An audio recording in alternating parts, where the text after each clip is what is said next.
Welcome to our first ever community conversation on the future of career opportunities for students in Central Ohio. My name is Tracy Deagle, and I am proud to serve as the superintendent of Gahanna-Jefferson Public Schools.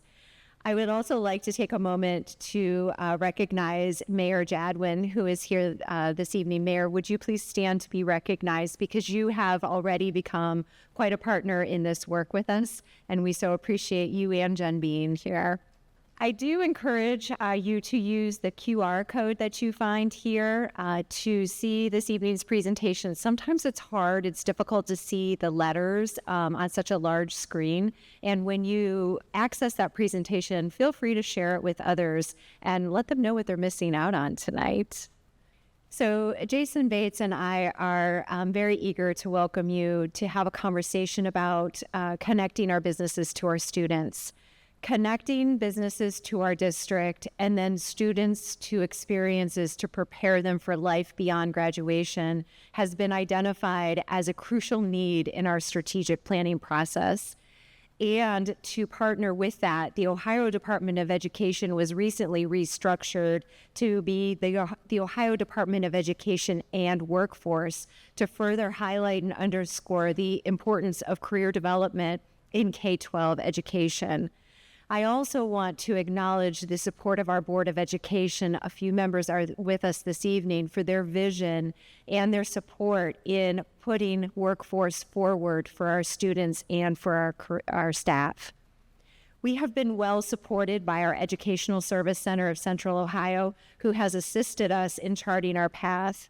Additionally, as I mentioned, the City of Gahanna will continue to be a vital partner in this work as they help us identify business partners, and they include us in the conversation at the table as they, as a city, work on securing economic development partners, and then we can focus on preparing our students for lifelong success in this ever-changing environment. We could not do this work without our community partners, so thank you. So we began to work to relaunch our college and career pathways and partnerships. We focused on 3 areas, that is to explore, discover, and prepare students for life through graduation. This was highlighted on the handout that you should have received when you walked in this evening. So as you enjoy the presentation tonight, we encourage you to consider how you may be able to partner with us to work in ways such as being perhaps a classroom speaker, participating in our career showcase or job fair, or perhaps hosting students for pre-apprenticeship or internship opportunities.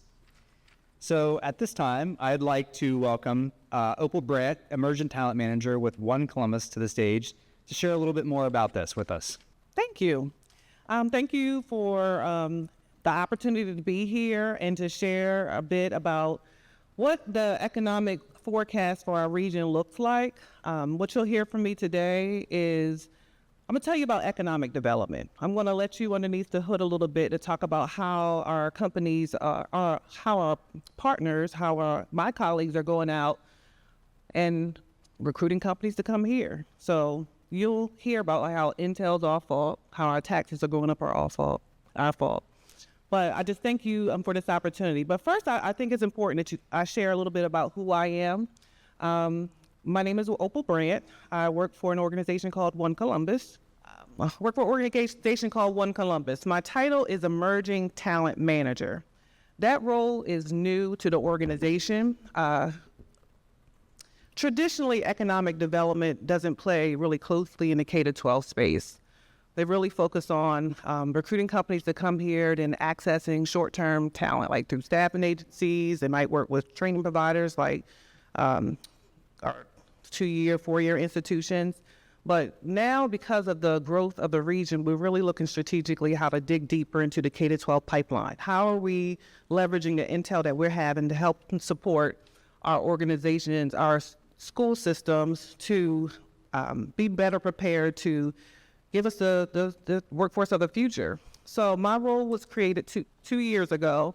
And I have to tell you, it's through an investment through JP Morgan Chase Foundation, really looking at how we can create stronger career pathways for all students and how they have access and opportunity to high growth, high wage, in demand career fields. And through that work, we've really settled in on 3 priorities. And those three priorities are, how are we making sure that there is an understanding and awareness of the high growth opportunities for our teachers, educators? How are they being skilled up to understand like what these dynamic opportunities are? Secondly, for our students, how are we expanding work-based learning opportunities, other career access and exposure opportunities in school and out? And then also strengthening partnerships. So this is key to this particular room, honestly, because it takes a community for us to make sure that we are providing the appropriate opportunities so we have youth that are prepared for the workforce that's coming in the future and now. So who is One Columbus? One Columbus is your regional economic development organization. We serve 11 counties. That includes Franklin, Licking, Knox, Delaware, all those surrounding counties. You'll read here a little bit about our growth strategy, primarily that we prioritize an adaptive workforce. And that's why, a little bit more about why I'm here. But this is what I like to really rest on. Our mission is to develop and attract competitive companies, grow an adaptive workforce, prepare communities for the future, and inspire innovation. But the vision is to become the most prosperous region in the United States. So we have strong visionary goals that we are, in the next 10 years, so these are 10-year goals, that we bring in 60,000 jobs, $3.3 billion in new payroll, $10 billion in new investment. So we have very, very strong competitive goals. Now let me tell you a little bit about some of this verbiage. So when we're looking at going out and recruiting business, we call it pipeline, the companies that are in our pipeline. So at this time, we have 78 active projects. What does that mean? That means that our economic development professionals are out talking to 78 different companies and figuring out and trying to sell this region to come here. You've heard a lot about manufacturing. 58% of those are manufacturing. So you'll hear me talk a lot today about manufacturing and selling manufacturing, and I'll tell you more about why. That's important. This is our brag sheet. Our brag sheet is 2.3 million people in this region. We are the 14th largest city in the country, and you see 1.2 million in labor force. What's driving our growth? Those counties that you see in bold, those are our fastest growing counties. And Franklin is one of them. We're growing, but it's sustainable growth.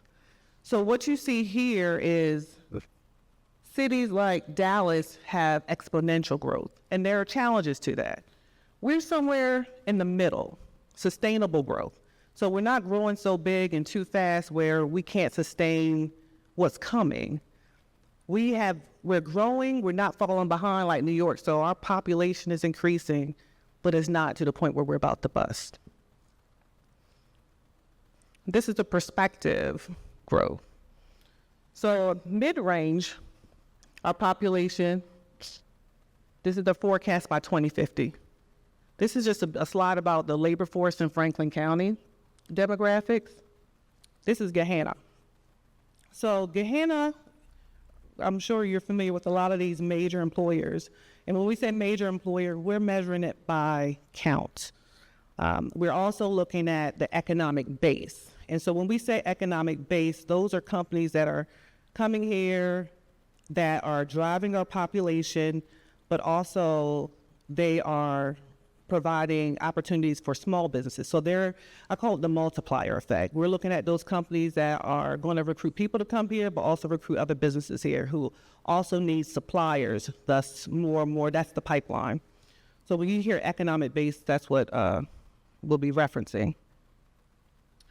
Where employers live. So we have employees live. We have a fancy tool that we use that can really map out based upon your mobile phones. How many people in here have a mobile phone? So there's people tracking you. They know where you're going. So we have a fancy tool that really is looking at where are the people in our region going to work, how many are staying home. So we do a lot of it, get a lot of insights for that. So with Gahanna, you see 1 in 5 Gahanna employees live within the city. And 60% of the workforce commute less than 10 miles but 90% of our workforce commutes less than 30 miles. So they're relatively close. So if you're thinking about what this means for you or your students when they come back home, there are opportunities for them relatively in this region. And a lot of some of these companies that you saw on this screen. If many of you don't know, that Central Ohio is home to major players. So if you look at this screen, we've got major companies like Cardinal Health, Big Lots. This is an old slide. Huntington, Mettler Toledo, Grice, some major Abercrombie and Fitch right in our own backyard. And it's important to talk about diversity as it relates to industry. Our strategy really looks at the diversification of industries that are in this region. So we don't focus on heavily one particular industry. A benefit of Central Ohio is that we have a variety of types of industries. Those here are our core industries.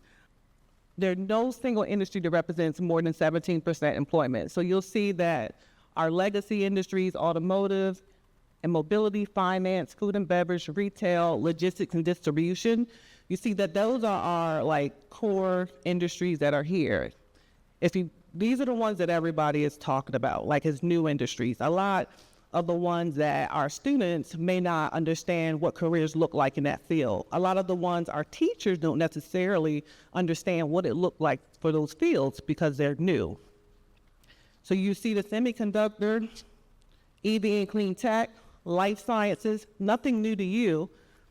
This is also an older slide, so it doesn't have the brag sheet of the 4,000 job creation Andrew that recently was announced.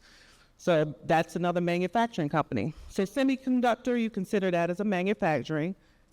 Manufacturing is not your grandfather's manufacturing anymore. It's heavily, there's a lot of robotics, there's AI involved, it's heavily technical. So it requires a more advanced skill set. And each of these have manufacturing components. Life sciences, we have pharma manufacturing here. You hear me talk a little bit about that more. But this is the detail. It's not of these industries that are coming here. It's not, think of it as diverse within its own particular industry. These are still our largest manufacturers that are existing here currently. 1,874 manufacturing establishments make up 88,000 employees here. I love this slide. I call it Let's Play a Game. How many things in your home can you pick out were made in Central Ohio? Have any of you seen this slide before? Have you any idea? So our communications team and marketing team really took a deep dive and thought about what would be a benefit for advocating for industries in this region to students. For me to sit up here and talk about something, it's hard to actually visualize. But this slide, as you're thinking about Honda, that's your car, Whirlpool, maintaining your lawn, Scott's Miracle-Gro. Just think about all of these things are represented right here in Central Ohio. All of these companies are represented in Central Ohio. Just looking into your house and these different opportunities. And we could also note, and I'll say that some of our companies are missing from this. A lot of companies said, hey, we're not on this sheet. So we've got a lot going on here in Central Ohio. This just represents the growth of manufacturing, this slide. If you see in 2018, there was only 37% in our pipeline for manufacturing. Now there's 64% in manufacturing. Why care about manufacturing? You heard me go on and on about manufacturing. You heard me talk about economic base. It's important because this is the multiplier effect. When we're recruiting manufacturing companies, and let's just use the big announcement we had recently, 4,000 jobs, great, but they're building here, just like Intel. So that is multiplier effect for construction jobs, multiplier effect for people coming here, so there are more small businesses. People like to eat out, so there's restaurants in our community. We have a bunch of small restaurants and small businesses right here in Gahanna. So that's the multiplier effect, and that's why there's an extreme focus on the economic base, and in this case, manufacturing job. We are not digging out on retail. Retail is important. I like to shop. but we're just trying to think about the opportunities for our future, but also current opportunities. If you're thinking about career changing, I'm not advocating for manufacturing, but I am advocating for manufacturing. Manufacturing job openings, 642 employers are hiring. The median wage is $31.20. Did everybody is this new information? It's new information. I mean, you think about manufacturing, it has the technician jobs that are more advanced, but there are also facilities that need to be maintained. There are logistics components to it. There's back office professional jobs. This is at the current state. Now, the earnings per job, like this is a median. Okay, so you're taking like executive level jobs and all of that, and that's into this. So if your student sees this and they think, oh, I can get a job in manufacturing, I'll be making $90,000 once I graduate, like that's not the case. Semiconductor industry in the Columbus region. You'll see that there are 17 current jobs opening, only 17. Why? Intel is being built. And that's something that we want to take in perspective, and this is why another reason we're digging into the K-12 pipeline. These are the jobs of the future. These are the jobs of the future. So Intel is not hiring at scale now, but this is what Phoenix looks like. Phoenix is one of the cities that we look towards as an example because they've been where we are. And at this date, they have 3,047 semiconductor job openings. So this is the potential. We're at 17 now, so we're marketing against Phoenix and other regions. We're a competitive group. We want to be the most prosperous region in the United States, so we're starting early. We hear a lot about STEM. We love this slide because if you look at STEM, the payroll for STEM jobs versus non-STEM jobs, STEM jobs, $1.3 billion. The way this metric is measured, they're looking at job postings with STEM skills. And if you really think about it, a lot of our job has STEM skills. We talk about the data analytics, but there's critical thinking, problem solving, things like that many people don't think about as it relates to STEM opportunities.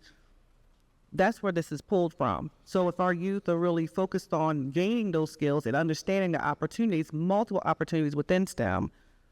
Another growing field, like we talked about earlier, is life sciences. There's pharmaceutical manufacturing in life sciences.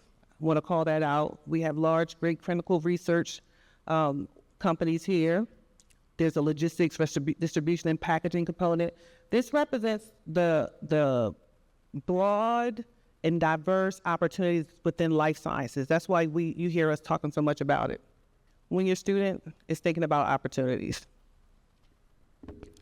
I know we want our kids to go to four-year universities.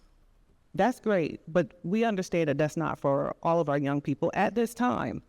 Our companies have done a really good job with Columbus State, with some of our technical centers in the region to prepare them for the opportunities of the future. A part of my job is to help them have strong relationships with the businesses, so they're building curriculum and building their programs so these students have access to the companies. I know a lot of us might have heard and seen people go through an educational program. Oh, I spent all of this time and I got a bachelor's in psychology, and now you're working as a secretary. There's nothing wrong with working as a secretary. But when we don't have the access to the business, the exposure to the opportunity, a lot of times those connections are not made. So these are just some examples that our companies have worked with Columbus State, particularly around short-term training programs. These training programs could be 12 weeks or less, at least 12 weeks or a year. So modern manufacturing work study, the cell gene therapy program, there's associate degrees, but we've really worked hard with our companies and our educational institutions to develop the building blocks to those opportunities. This is more about manufacturing work study. You heard, we talked a little bit earlier about pre-apprenticeship opportunities and apprenticeship opportunities. In my role, I kind of lump it all together because it's really creating hands-on experience with businesses where the businesses are opening up their doors to be a lab space for these students. And the key takeaways, we know that advanced manufacturing is strong in our region. Stimulated career pathways pay more. And there are many opportunities for that. But I want to kind of double tap on something that was said earlier about the strengthening the partnerships. One of our missions is to really figure out ways that every student has access to these in-demand opportunities through the relationship with businesses. So I invite you to think about and partner with our superintendent to figure out ways that you can be a mentor, that you can create opportunities for work-based learning opportunities. Like I've done a lot of work with one of our school districts to create business-led, industry-led problems of practice. That's something that each one of us who has a job can really, and access to a company, can help do. So those in-house work-based learning opportunities, that gives that student access to you, somebody who's not their teacher, but also access to a problem of practice where they can see that they have the skills and the potential to work in some of these industries. And I also want to call out something that we're working on is really figuring out how to advance internships and youth employment opportunities in the summer. I know the ESC has a great program working with companies to reimburse them for internship programs. So there's a strong effort to get businesses and incentivize businesses to offer these internship programs. But you can do that too. So thank you for your time. Thank you so much, Opal Brandt. We are so fortunate to have Opal here as a resident and a parent in our school district, and to be connected to One Columbus. It's an incredible resource for us. So Opal shared with us a little bit of where our future is going in Central Ohio. Now we're going to connect it to education with Mr. Rob Gonda from the Educational Service Center of Central Ohio. Rob? Before I begin, I want to say thank you to Opal and One Columbus for being here. And it's really important that you take the time to look at the slides that she presented. I know on a daily basis, we watch the news and we get reports from our news reporters about certain industries, but what you heard from Opal are the facts about what's actually happening in our region. And what is really happening is growth, change. It is happening. And what I want to talk to you a little bit about tonight is how are we addressing this from a K-12 lens, and then how are we going to partner with Gahanna to look into the future and make plans that will benefit not just the students graduating in the next few years, but generations of students as this growth does happen in Columbus, Ohio. So again, thank you so much for having me tonight. It's great to be here to talk to you about educational pathways and how they connect to future opportunities in Central Ohio.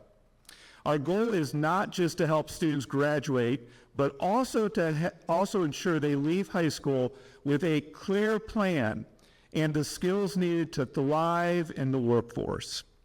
The real question is, are we equipping all students to step into careers that align with their interests and aspirations? You heard Jason talk a little bit about pathways through graduation. That is very purposeful.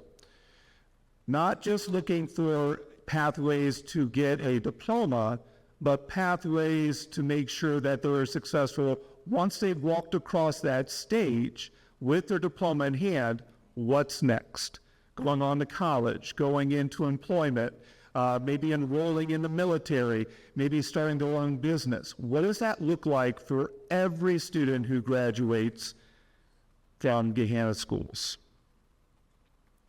One of the biggest shifts happening at the state level is the transformation of the Ohio Department of Education into the Ohio Department of Education and Workforce. This change reflects a reality: every student will eventually enter a career. The key question is whether that career is one of their choosing, aligned with their strengths and goals, or simply one they fall into by chance. Our job as educators and leaders, family members and community members is to provide the guidance, experiences, and resources that empower students to make informed choices about their futures. To create meaningful career pathways, we must recognize that success after high school doesn't follow just one route. College and universities, trade schools, apprenticeships, and other post-secondary options all play a role in preparing our students for the jobs emerging in our region. To keep up, our education systems are adapting to ensure that all students are prepared for in-demand careers in a variety of industries. One of the most critical aspects of career preparation is ensuring students develop adaptable, transferable skills that make them competitive in any field. Gahanna-Jefferson Public Schools is leading the way with its work on the learner profile. When this framework is compared to the National Durable Skills Framework, which is based on researching and analyzing over 82 million job postings across 22 career fields, it's clear that Gahanna's profile is proactively addressing the skills students need to succeed. This forward-thinking approach ensures students graduate with the competencies employers are actively seeking. At the state level, Ohio offers several initiatives to help students gain hands-on experience and career training before graduation. And I've linked in the presentation for you these various presentations, videos. So if you'd like to go back and look and find out a little bit more, you can do so on your own time. The first is the Find Your Career Pathway video series, which provides insights into various career pathway options. One of my favorites is IMAP, an acronym that stands for the Individual Micro-Credentialing Assistance Program. This offers free credentialing for all Ohioans and students who are in 11th and 12th grade, and they will be able to earn industry-recognized credentials that will help them to secure a job and also thrive in that environment. Another tool put out by the state is the Ohio Career Navigator, which helps students explore career pathways and align their interests with in-demand jobs.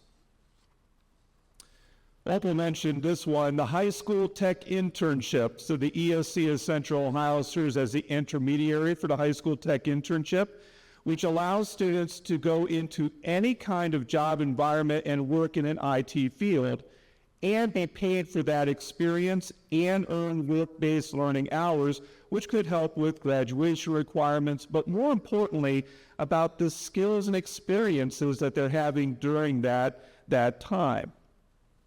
These programs are designed to bridge the gap between education and workforce, making career exploration and preparation more accessible to all students. But beyond the state programs, regional initiatives are helping districts implement effective career pathways, and I want to highlight 4 buckets for you this evening.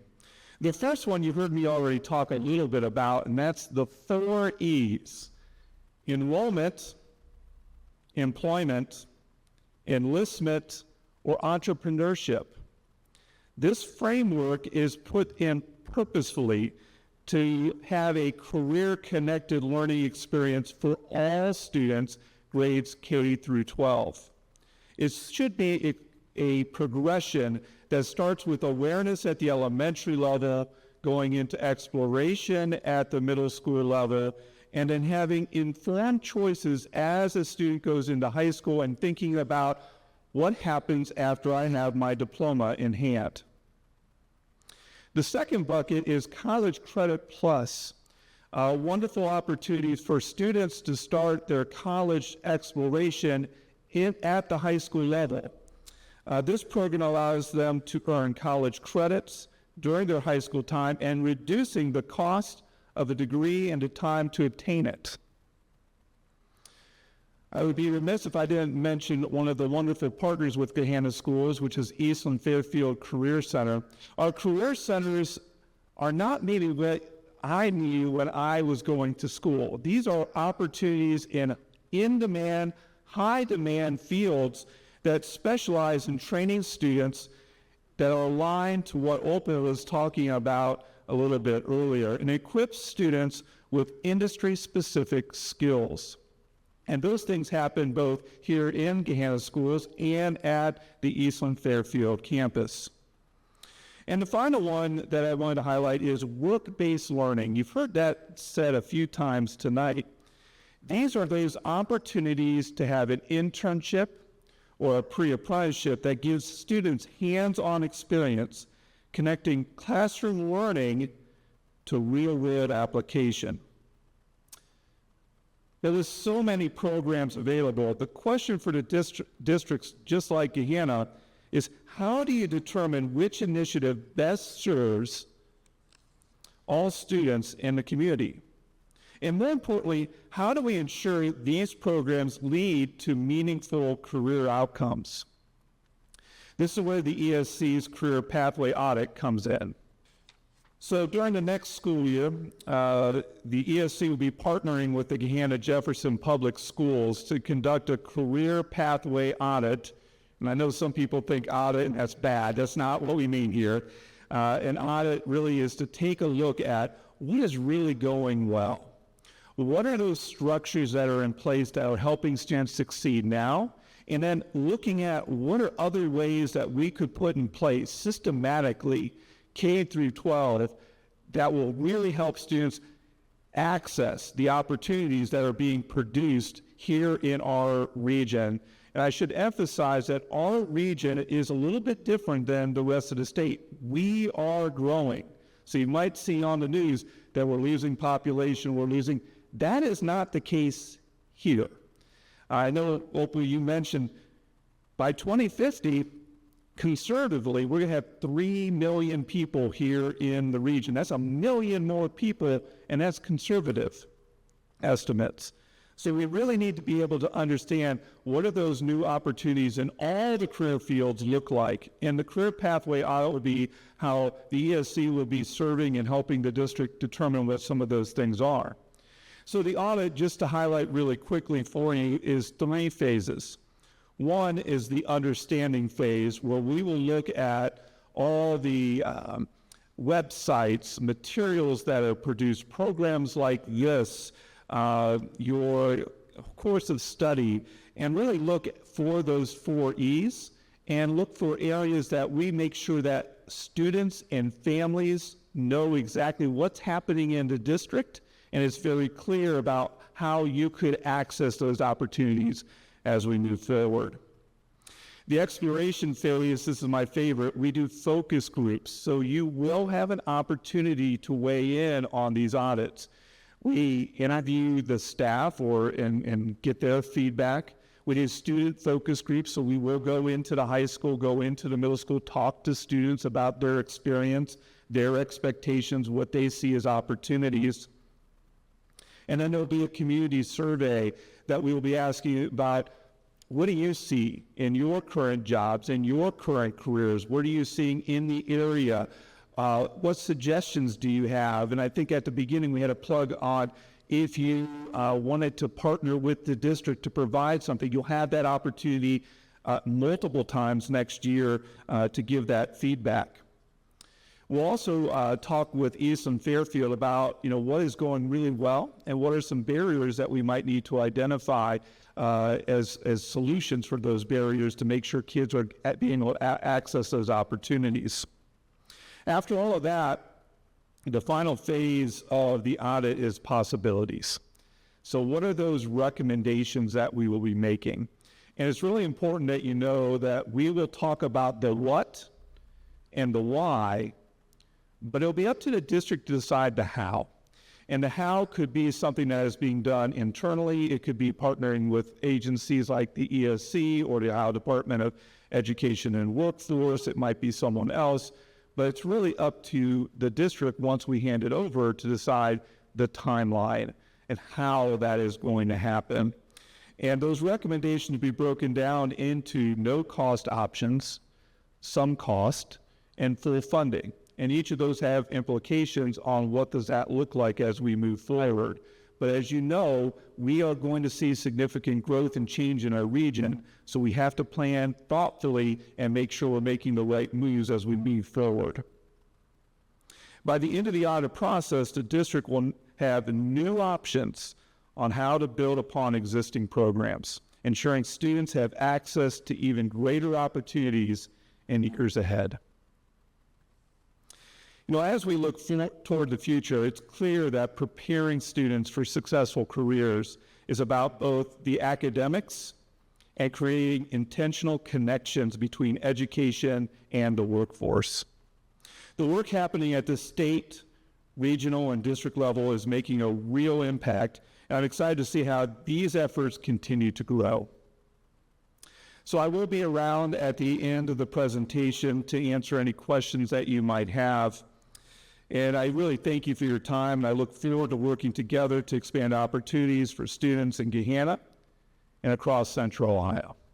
Well, thank you very much, Opal and Rob. We really appreciate that. As you can hear, there's a lot of exciting opportunities coming our way. I want to thank you all for joining us tonight as we have had the opportunity to learn and explore the opportunities for which we can all partner to continue to support this work for the students in our district. Please do not hesitate to reach out to me with any questions or opportunities in which you would like to partner with the students. I believe my contact information is on the handout that you were provided. Both Dr. Deagle or I are happy to help answer questions. We will plan to make this presentation available on our website by mid next week, and we ask you that you please share it with others. And we'll be around at the end for questions, but thank you again and have a great evening.